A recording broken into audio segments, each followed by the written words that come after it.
Buongiorno! Creare questo docufilm a partire dal video di Irlanda è stato uno dei più difficili, perché già i video singoli che trovate sul canale sembrano dei riassunti per la quantità delle informazioni e dei posti visitati. Speriamo di essere riusciti, altrimenti trovate la playlist Irlanda sul canale. Quindi buona guida a sinistra e buona visione! Bellissimo!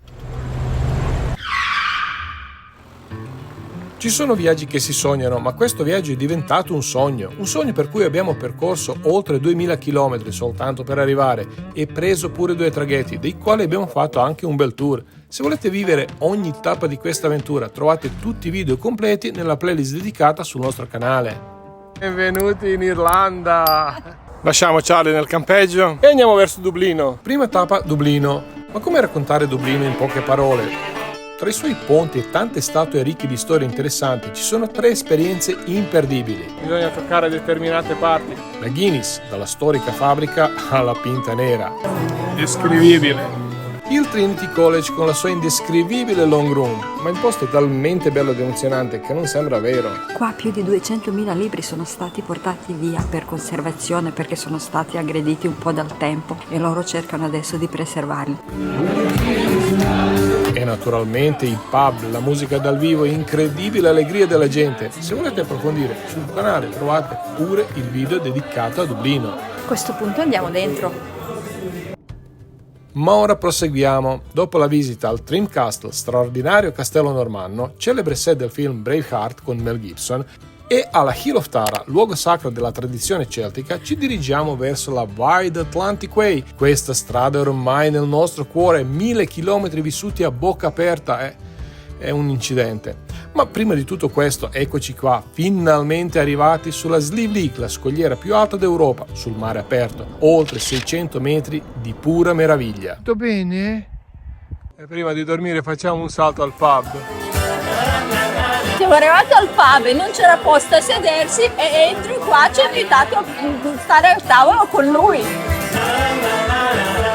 Nei pub, oltre ad ascoltare la musica, abbiamo spesso anche mangiato. Queste le trovate sia nei singoli video che nel video riassuntivo dove abbiamo unito tutte le mangiate dell'anno scorso. The following day. E buongiorno, ci siamo svegliati nella contea di Donegal. Siamo venuti qui per visitare una scogliera, anzi, la scogliera. E oggi lei fa parte di Sherpa. Sarebbe veramente un peccato non salire a piedi.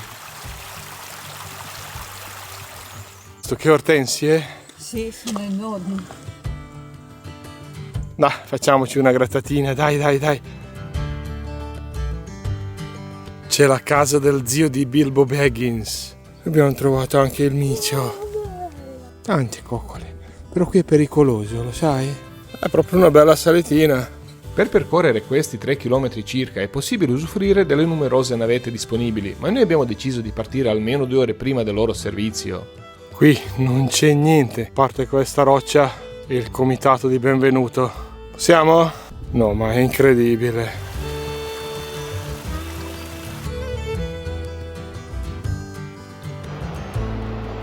Che dici? Dico che è bellissimo, la foto non rende. Siete pronti a vedere un po' di immagini di quelle che vediamo noi adesso? 1, 2.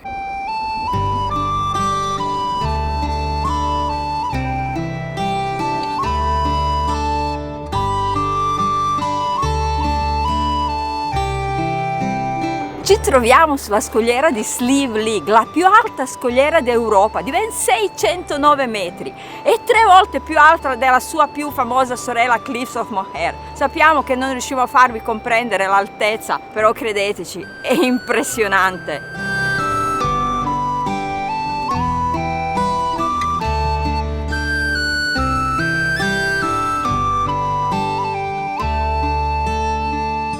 Una volta arrivati qua potete prendervi tè, caffè, biscottino, comprarvi una sciarpa di lana o qualche altro souvenir. E possiamo dirvi che i prezzi di questo barettino sono veramente bassi rispetto a quello che abbiamo visto negli ultimi giorni. L'anno scorso a Tessero ho comprato la pecora bianca, quest'anno è la pecora nera. Porta fortuna, dice il Signore. Dai, siamo riusciti a stare qua circa un'oretta a goderci il silenzio e il paesaggio. Ora è arrivato il pulmino, quindi è ora di ripartire. E ciao, bellissimo posto. Chissà, forse un giorno ci rivedremo.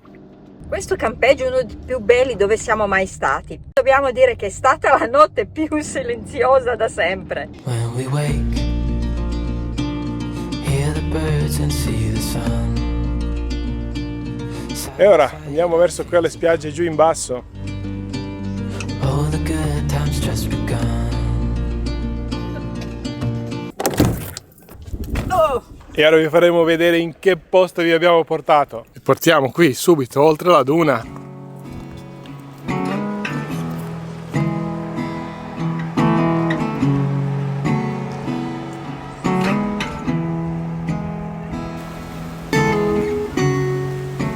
Questa spiaggia è letteralmente pazzesca! Ci troviamo nella Donegal Bay, che è la baia più grande d'Irlanda. Dall'altra parte Slieve League, dove siamo stati stamattina, che si trova nella contea di Donegal. E a quanto pare la National Geographic ha proclamato proprio Donegal County uno dei posti più belli al mondo. E questa è una spiaggia conosciuta come il posto per i surfisti. Ma quella roba lì? L'ha detto a lei? Uguale. E a questo punto noi si riparte. Ma è stretta, stretta, stretta. Ma ci passiamo? Sì, se passato lui passeremo anche noi. Quello è più stretto. Ed eccoci arrivati. Abbiamo parcheggiato lungo il fiume, ma in ogni caso al centro. Ma gli hai detto dove siamo arrivati? No. Siamo arrivati a Balina, o Balina come ci hanno spiegato oggi, che è famosa per il suo fiume Moy, perché il fiume Moy è pieno dei salmoni, anzi la Balina è capitale dei salmoni. Buongiorno! Abbiamo posticipato la partenza per vedere il fiume al mattino con una luce completamente diversa, nella speranza di veder pescare qualche salmone. O perlomeno vederlo saltare fuori dall'acqua.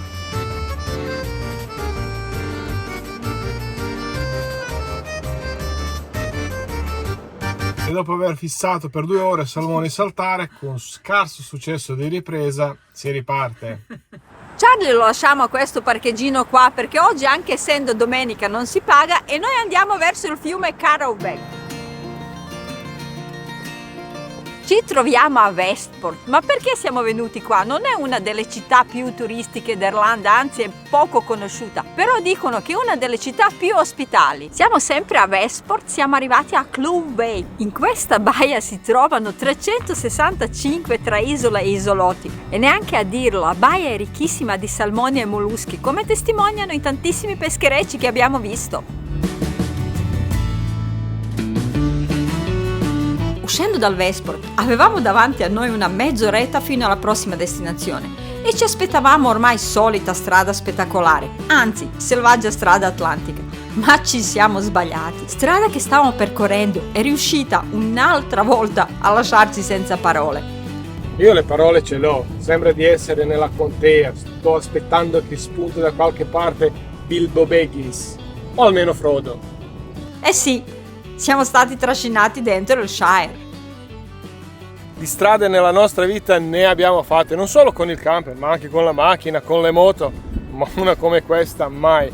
Probabilmente la più bella strada che abbiamo mai fatto in assoluto. E siamo venuti a vedere Aslag Falls. Beh, se non avete capito, almeno l'avete letto.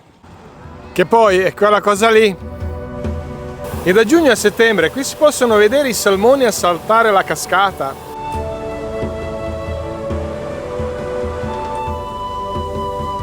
Arrivati, abbiamo visto anche saltare un salmone, ovviamente non l'abbiamo ripreso.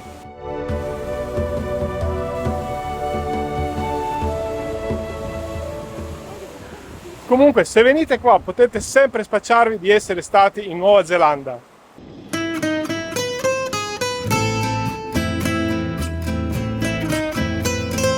Stiamo viaggiando su Wild Atlantic Way e ci fermiamo un attimo in questa abbazia. Ma si tratta veramente di un'abbazia. Nel XIX secolo il parlamentare inglese decise di edificare questo edificio neogotico proprio su questo lago qua. In seguito fu venduto alle benedettine che sono scappate dal Belgio durante la prima guerra mondiale e dobbiamo dire che ancora oggi serve a questo scopo qua. Sì, all'interno trovate immensi giardini, il laboratorio di ceramica e anche un ristorante tradizionale, ma la maggior parte delle persone viene per questo, per la cornice nel quale è immerso e anche perché il prezzo non è molto popolare. Ma il punto è questo, che il miglior posto per vederlo è proprio qua, dal parcheggio o dalla strada d'accesso. Questa abbazia si trova nella splendida contea di Connemara e si trova in mezzo tra lago Kylemore e il complesso montuoso 12 Bells.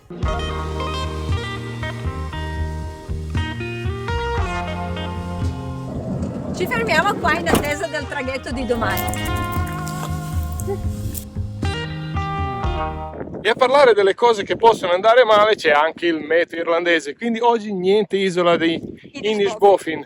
Volevamo andare, ma I ci hanno detto di non andare, troppo vento, troppa pioggia, non ne vale la pena. Onde gigantesche. Poi c'è anche la spiaggia di Salerno, veramente un distacco di Cilento. Oh, finalmente ho trovato questa cosa qua. Come avete potuto vedere nelle immagini precedenti, nei video precedenti, qui sull'isola non ci sono tanti alberi, soprattutto per via dei venti fortissimi. Quindi come si riscaldavano una volta e come si riscaldano tutt'oggi? Si riscaldano con questa cosa qua. Questa è una specie di torba che loro estraggono, pressano ed essiccano. E una volta essiccato lo usano come se fosse legna o il carbone. Comunque è sempre meglio che in alcuni paesi dove utilizzano il sterco del cammello. The next day. Ed eccoci all'ingresso. C'è un bosco delle felci praticamente. Riprendiamo il viaggio e ci portiamo sulla famosissima Sky Road. In questo primo tratto il paesaggio cambia continuamente e l'unica costante è la strada molto stretta. Come si diceva, la strada è stretta, a tratti strettissima, e qualcuno, cioè noi, finiva regolarmente nella vegetazione, per fortuna senza troppi danni. Una volta in cima capisci perché tanta gente percorre questa strada.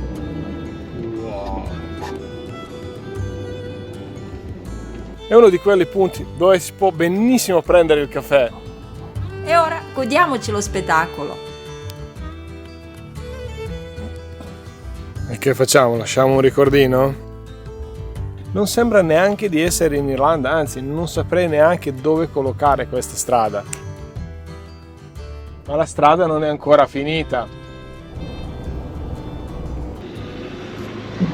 E la Sky Road finisce qua a Cliveden, da dove comincia. Eravamo preparati al fatto di trovare una bella strada panoramica irlandese, visto che siamo in Irlanda. Invece abbiamo cambiato il continente. 10 km fa eravamo sulla Sky Road, praticamente sospesi sopra l'Atlantico. Ma qui sembra di essere arrivati in Canada. Anche da qua il paesaggio è uno spettacolo. Non abbiamo fatto nemmeno 300 metri e ci siamo trovati davanti questo paesaggio. Sembra scena di un film.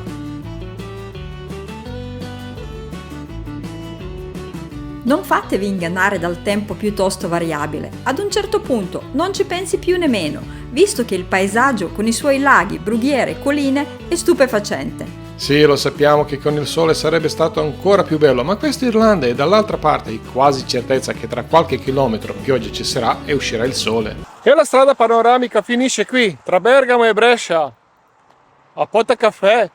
E dopo pochi chilometri arriviamo alla meta imperdibile, Galway. Abbiamo parcheggiato nel posto più pericoloso di Galway. Se sgarate solo di un minuto arrivano le ganasce. Ma abbiamo parcheggiato sotto la casa della Galway Girl. adesso io non mi sposto di qua, aspetto che scenda Ed Sheeran. E la casa la vedremo meglio più tardi, quando andremo dall'altra parte. Noi partiamo da Quay Street attraverso il quartiere latino per arrivare all'Ayr Square. Posto incredibile, pieno di gente. E come vedete sono anche artisti di strada. Unica cosa che manca è il sole che è andato in questo istante. Riassumere Galway in un minuto è impossibile, proprio come Dublino. Ma guarda che belli capelli. Anche se le due città sono completamente diverse. Ogni pochi metri incontriamo artisti di strada e le loro musiche ogni tanto si sovrappongono, creando un'atmosfera unica. La via principale è un lungo, coloratissimo corridoio costellato di pub, con un'allegria contagiosa che mette subito di buon umore. Una cosa fino adesso l'abbiamo capito, Galway è un pub unico. Fuori dal centro potete ammirare le colorate case della Long Walk o fare una piacevole passeggiata lungo il fiume fino al Salmon Bay Bridge. Siamo arrivati a Salmon Bridge. Chiamato così perché sotto di esso abbondano, e non è un'esagerazione, i salmoni. E il Salmon Bridge vi porterà dritto dritto alla cattedrale. Abbiamo un po' di fretta, quindi stasera, come bravi italiani all'estero, anche noi mangiamo la pizza. Siamo ancora a Galway, ci siamo spostati di pochi chilometri per essere più vicini al pub che desideriamo di visitare da tantissimo tempo, quello della Galway Girl, ma non solo per quello. Qui al pub sembra un museo. Ma è sempre un pub. E siamo arrivati. Push. O'Connor's è un vero pub irlandese, quindi niente cibo, niente TV, solo musica dal vivo. Un'atmosfera veramente accogliente, con pareti decorate da vecchi cimeli e luci soffuse che raccontano storie da altri tempi. Ogni angolo invita a rilassarsi e godersi la vera essenza della tradizione irlandese, Guinness. Vi lascio con qualche immagine e la musica dal vivo.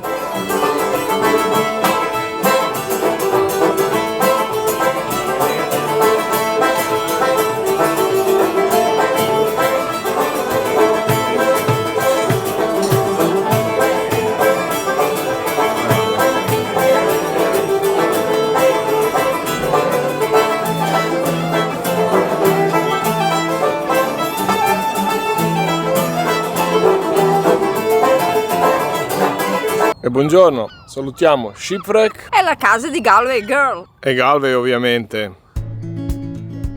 Qui le pecore cominciano a essere sostituite dalle mucche. Cliffs of Moher, per ora soltanto parcheggio.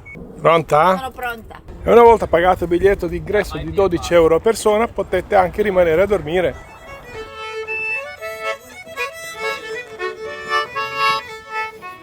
Le Cliffs of Moher sono uno dei luoghi più famosi d'Irlanda e appena arrivi capisci subito perché. Queste scogliere si estendono per ben 14 km lungo la costa e raggiungono altezze di oltre 200 metri, ma a differenza della Slieve League sono a picco sul mare.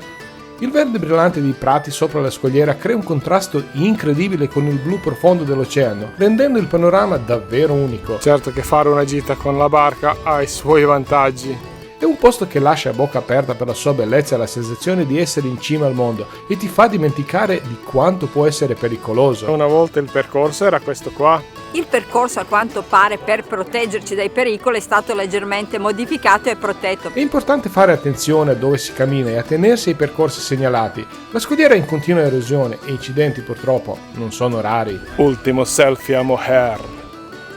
Ma la cosa che ci ha incuriosito di più è l'origine di questo posto, perché 300 milioni di anni fa qui c'era soltanto la delta di un fiume, poi con il lavoro congiunto dell'acqua, onde, vento, sabbia, si depositavano i sedimenti e pian pianino crescevano fino a questa altezza qua, che adesso diciamo siamo oltre 200 metri o 217 per essere più precisi. Ma la cosa ancora più curiosa, che per fortuna non vedremo oggi, che nelle giornate ventose il mare va a sbattere contro la scogliera e con la forza del vento l'acqua si alza, quindi una volta si alzava la scogliera, ora piove al contrario. Scogliere sono la casa di 30.000 uccelli, soprattutto i piccoli puffin pulcinelle di mare, che però oggi non abbiamo visto. Se siete abbastanza fortunati, i piccoli puffin li potete vedere subito dopo il primo viewpoint, però attenzione all'orario. Sono attivi tra le 7 e 11 di mattina e tra le 6 e 10 di sera.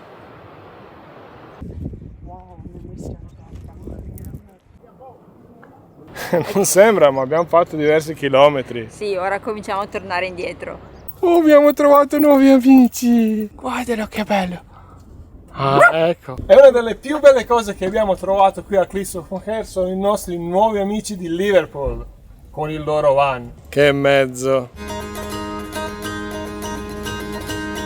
Al mattino nuovo spostamento, nuovi paesini e strade mai noiose, a parte qualche decina di rotonde che spuntano da nulla. E appena pensi di essere sulla strada veloce, sei già ritornato in qualche paesino che ti costringe a fermarti. Qui in ogni posto si trova almeno un ponte in pietra e un po' di rovine. Che finestra!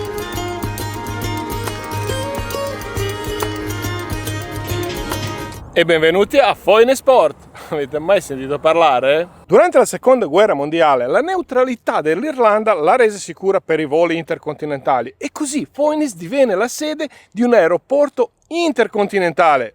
Ma c'è una particolarità, non aveva una pista d'atterraggio. Ma Foynes ha estuario del fiume Shannon che è riparato dalle intemperie. Devo dire la verità, non conoscevo la parola estuario e quindi diventa una pista perfetta per atterraggio degli idrovolanti. E la cosa bella è che non dobbiamo fare un racconto a vuoto con qualche sovraimmagine, perché abbiamo a disposizione un museo con un aereo dentro.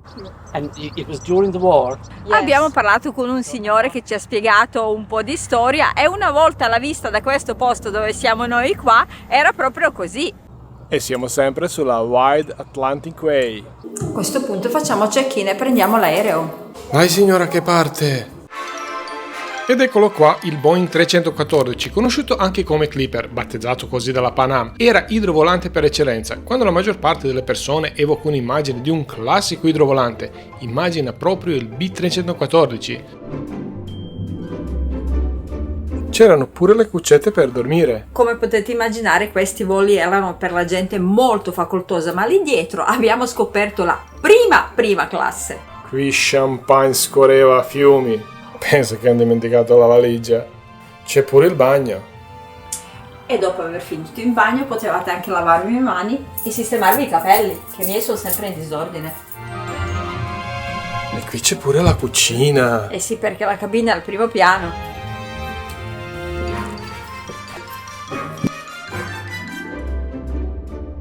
E qua davanti. Buongiorno. Buongiorno. Il freno e parti. E a questo punto abbiamo deciso, cambiamo mezzo definitivamente. Sì, prendiamo un aereo, io ho licenza del pilota, quindi... Questo è molto più divertente. Spegniamo tutto. Ci siamo divertiti veramente. A noi questa visita è piaciuta tantissimo. E adesso andiamo verso la penisola di Dingle. Con il Charlie ovviamente.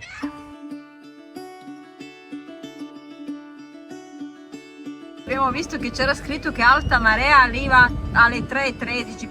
Qui siamo all'inizio della penisola di Dingle e questa è la Inch Beach che è lunga 5 km e qui sono stati girati diversi film. Il mare sta arrivando, ma finché non scappano gli altri non scappiamo nemmeno noi. Ragazzi inglesi che abbiamo conosciuto l'altro giorno ci hanno raccontato che sono rimasti insabbiati per 4 ore. Ho visto che diversi stanno andando via. Dai che mangiamo. Noi scappiamo. Eh sì, siamo scappati all'ultimo momento dall'alta marea. E vediamo che è arrivato il sole sulla spiaggia dove siamo appena stati. E ci siamo fermati brevemente nella coloratissima cittadina di Dingle, prima di arrivare al punto dove passeremo la notte. In questo viaggio non abbiamo fatto molte riprese nei posti dove abbiamo dormito, ma qui sul penisola di Dingle abbiamo trovato un bel praticello davanti a un pub. Ma questo posto è veramente stupendo e dall'altra parte si trova Ring of Kerry, che andremo a fare domani. E intanto vediamoci questo spettacolo. E per stanotte staremo in ottima compagnia. Oggi saluteremo la selvaggia strada atlantica con un botto, ma prima visiteremo Set Naturale dove hanno girato le guerre stellari e Mizzen Head dove Marconi faceva in modo che tutto questo sia reale. Sarà una puntata bagnata, quindi mettetevi comodi che si parte. Ed eccoci arrivati a Ladies View. Il punto panoramico migliore per ammirare i laghi di Killarney è chiamata così perché nel 1861 la regina Vittoria si fermò qua con le sue dame di compagnia per fare un picnic. Questo è il primo punto su Ring of Kerry dove abbiamo segnalato di fermarci, ma già in questi primi chilometri abbiamo visto che è la strada che ci dirà dove dobbiamo fermarci. E per la prima volta ripieghiamo verso l'ombrello. Non l'abbiamo mai aperto. Il fatto è che non potevamo non fermarci nella prima cittadina che abbiamo incontrato sulla nostra strada. La cittadina di Kenmare è di grandezza media, ma è definita gioiello di Ring of Kerry. È famosissima per la sua strada principale, per le sue facciate, case coloratissime e a quanto pare per il pizzo. Visite a queste cittadine sono abbastanza brevi, ma fanno parte di esperienza di Ring of Kerry e vanno assolutamente visitate tutte. E qui siamo a Sneem. La prossima cittadina si chiama Sneem, con delle cascate nel pieno centro, ma la pioggia ci ha costretti a correre ai ripari. Non credere, abbiamo trovato un pub con Lily. In seguito abbiamo percorso uno dei tratti più panoramici di intera Irlanda, ma noi abbiamo visto soltanto la nebbia, tipo Bergamo Treviglio anni 90. Io ho vista di Irlanda, ma non si vede una mazza.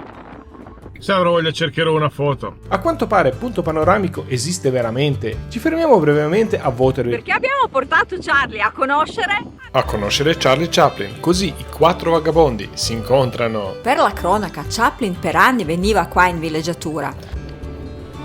Ci troviamo a Port Magee. Loro sono diventati una cittadina turistica di recente, dal 2012. E poi durante il pranzo in un pub scopriamo che proprio qui, a 1 chilometro, c'è la scogliera dove hanno fatto le riprese delle guerre stellari e si rivela la scogliera più bella dell'intero viaggio, complice anche bel tempo. Volete sapere dove vive Luke Skywalker? Su quell'isola lì! Ma non per caso lì dai tempi antichi vivevano dei monaci. Invece la vista più spettacolare da questa parte qua. Qui sotto abbiamo anche una roccia a forma di sottomarino.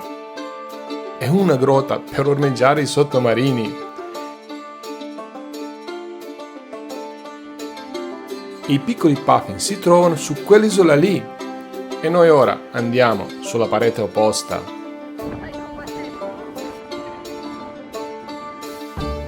Penso vi ricordiate che qualche minuto fa pioveva e non si vedeva nulla? Ora vi facciamo vedere ultimo viewpoint senza commentare nulla.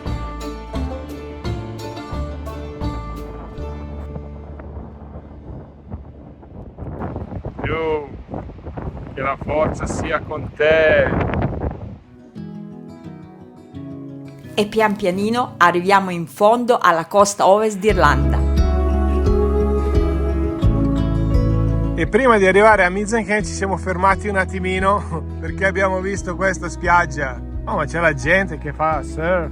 Stai cercando le scarpe, eh? Sì, ci troviamo a Mizenhead, punto più meridionale d'Irlanda. Ed oltre ad essere il punto più meridionale d'Irlanda, è una delle 5 penisole che si combatte per il titolo il punto più suggestivo d'Irlanda. Però la competizione sempre porta bene.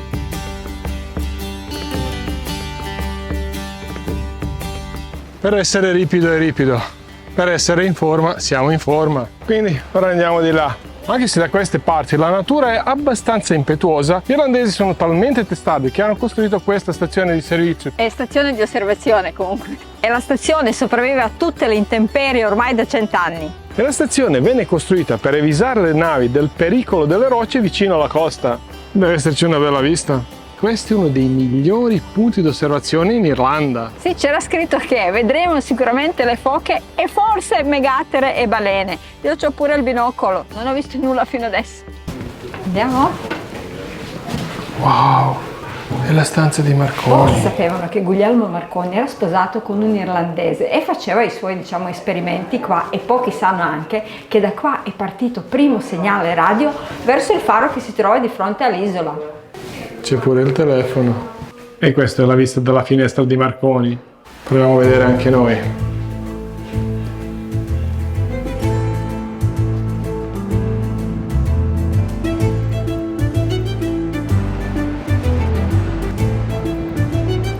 Prima di andare via siamo saliti al punto più alto.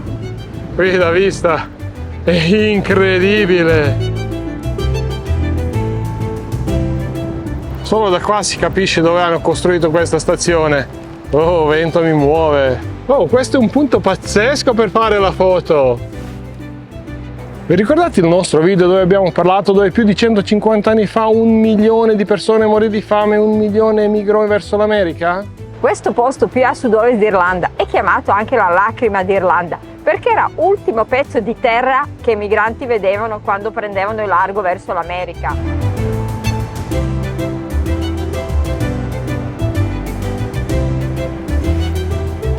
Ciao Gino.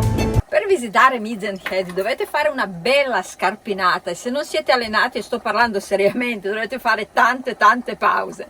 15 minutes later. Una volta finito di mangiare, l'istinto e la stanchezza ci dicevano di rimanere lì, ma la curiosità ci spingeva avanti su quella bellissima strada, ma molto stretta.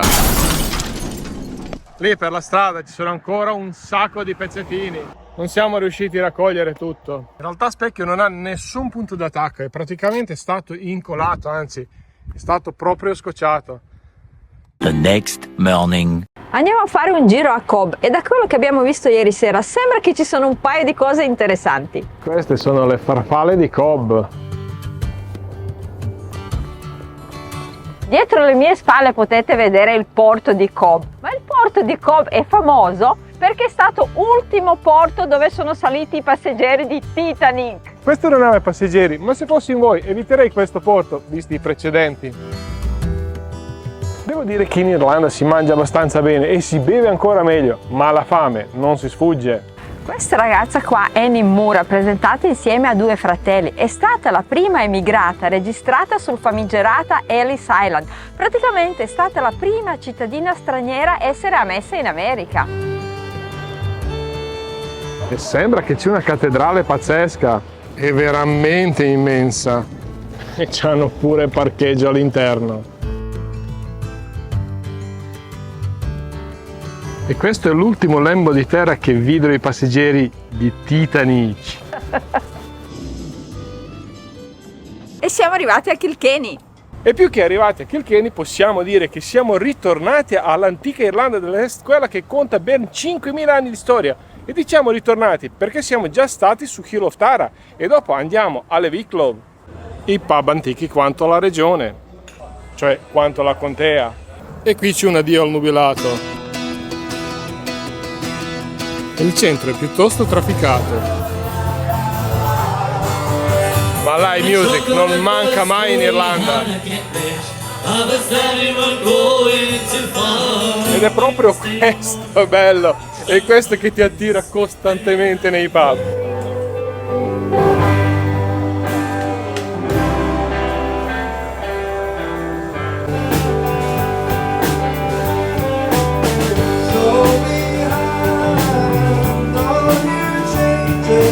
A Dublino si fa Guinness Experience, qua invece potete fare Kilkenny Experience, e per quelli che non lo sapessero è la famosa birra irlandese. Birra rossa per essere precisi, però ingresso è proprio da vedere. Non so, in più o meno 100-150 metri abbiamo sentito almeno 3-4 musiche dal vivo e poi qui c'è anche un ragazzo che si sta preparando a suonare. Questo pub una volta era la casa di dama Alice Keitler, che è sopravvissuta ai 4 mariti, ma anche lei era della famiglia benestante. Però essendo sopravvissuta ai 4 mariti è stata accusata di stregoneria e ha dovuto fuggire in Inghilterra. La gente sta aspettando per entrare nel teatro, però siccome il teatro fa parte di un albergo e un pub, mentre stanno aspettando per entrare si fanno anche una pinta. Ok, a Kilkenny non abbiamo trovato quelle meraviglie culturali che siamo abituati a trovare, però abbiamo trovato una marea di pub incredibili, la gente ancora più incredibile. Ci siamo divertiti tantissimo e con questa notizia bomba vi salutiamo da Kilkenny. E dopo un breve tratto in autostrada, eccoci di nuovo sulle strettissime strade irlandesi. E dopo una breve salita, eccoci nel cuore delle Wicklow Mountain, dove a parte le pecore non incontriamo nessuno lungo la strada. Benvenuti nelle Wicklow Mountain! Passeremo qua ultimi giorni prima di riprendere il traghetto e pensate che questo parco nazionale si trova a meno di un'ora da Dublino ed è un paradiso per gli escursionisti. Anche noi speriamo di andare a fare qualche trekking. Soprattutto abbiamo sentito che qua in zona c'è la sorgente della Guinness. Eh sì, c'è chi crede ancora che la Guinness la producono. Sempre più nero.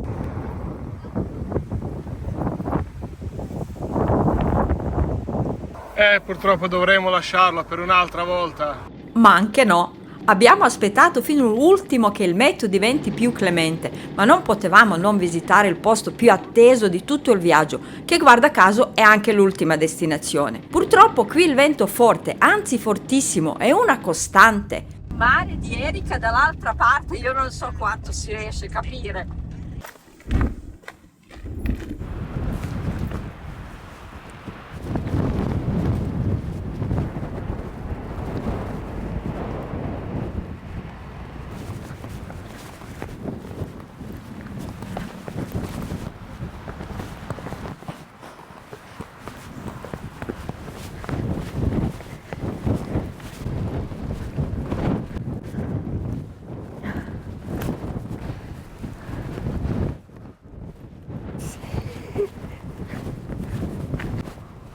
Wow, bellissimo! Ed eccola, la sorgente del Guinness. La contea di Wicklow è chiamata Giardino d'Irlanda per i suoi colori e per il suo verde. Il suo punto più panoramico, più bello è questo lago qua, Loch Tay, o come lo chiamano qua anche lago Guinness, perché ha la forma della pinta della Guinness, con sopra dove c'è la spiaggia bianca, schiuma della birra. Ma non soltanto per quello, è proprietà della famiglia Guinness e effettivamente l'acqua per fare la birra proviene proprio da questa contea qua. E questo è un posto incredibilmente ventoso, come si può vedere sia dal vento ma anche dall'assenza quasi totale degli alberi, se non giù in basso dove magari è un po' più riparato. Erika ed ovviamente Erba sono uniche in grado di sopportare questi venti. Non so se vi siete già accorti che giù al lago non c'è nessuno, perché è proprietà privata. Erika ovunque, bellissimo, tutto viola.